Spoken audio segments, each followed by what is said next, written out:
Hi, Dave Spalding, Handgun Combatives. What I want to talk to you about is some of the things that I see on the internet and social media.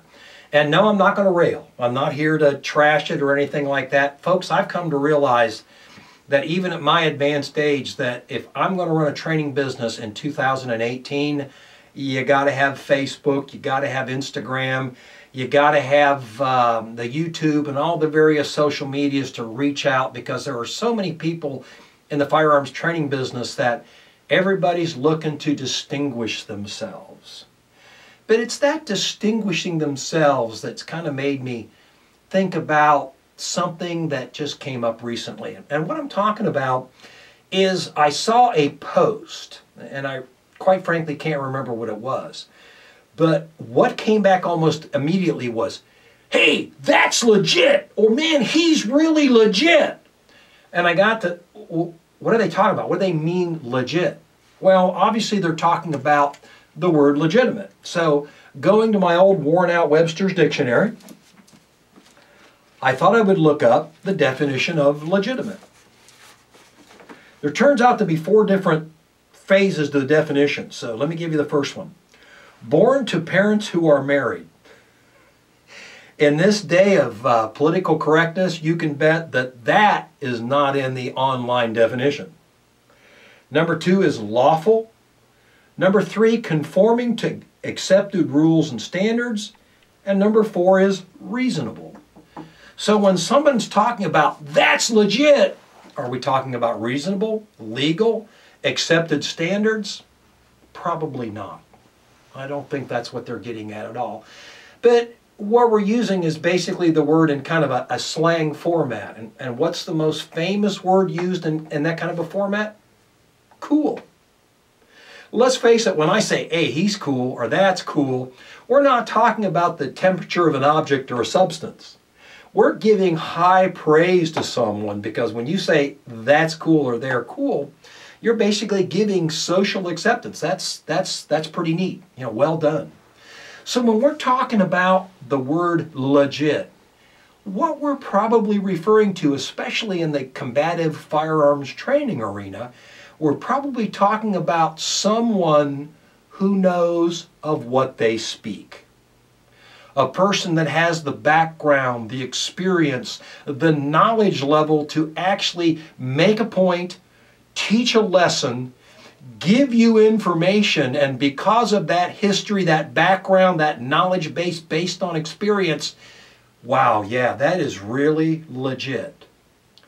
But how much legit stuff do we really get online?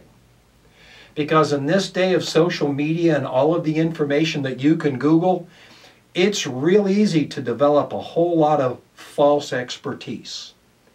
Let me give you an example. Over the last couple of years, I've had several bouts of vertigo. And if you've ever had it, you know it is the most debilitating thing that can ever happen to you, because everything around you is spinning and you can do nothing but just close down. You can't function. Well, it concerns me, because what if it happens on my way to a class or one of those kind of things? I wouldn't be able to function. So I'm always looking for information that will help me. I've had MRIs, I've had scans, they can't find anything wrong. So I have read just about everything I can online. And a lot of the information that I've read has been debunked by the medical community. Doesn't mean it's not out there. I was at a party not too long ago, and I was talking to a practicing medical doctor, a practicing physician of 20-some years experience. So the guy was no chump. He knew what he was talking about. And we got to talking about vertigo, and I basically started recycling to him all of the information that I had read. Meniere's disease, crystals in the ear, exercises to kind of mix those crystals up, you know, home remedies, acupuncture. And about halfway through our conversation, he stops me and says, hey, are you an eye, ear, nose, and throat specialist? No, I'm a retired cop. And he said, wow, I would have never known. I would have thought you were a doctor based on your knowledge base. Well, when we're talking about combative firearms training, And if you truly understand that training is preparation for the most serious circumstance in your life, how many people out there are feeding you information that they have no practical knowledge base of, no experience? They're just recycling stuff that they've heard elsewhere. And they're giving it to you and you're going, wow, that guy is really legit. Because let's face it, it doesn't take much to have a good online presence. You can do a fantastic video with all kinds of graphics and you can do all kinds of neat stuff and people are like, wow, that really looks cool, and he's got a neat beard and he wears all these cool clothes and he must really know what he's doing. And then you look into him a little bit and he's just an empty suit. He's as hollow as a metal tube.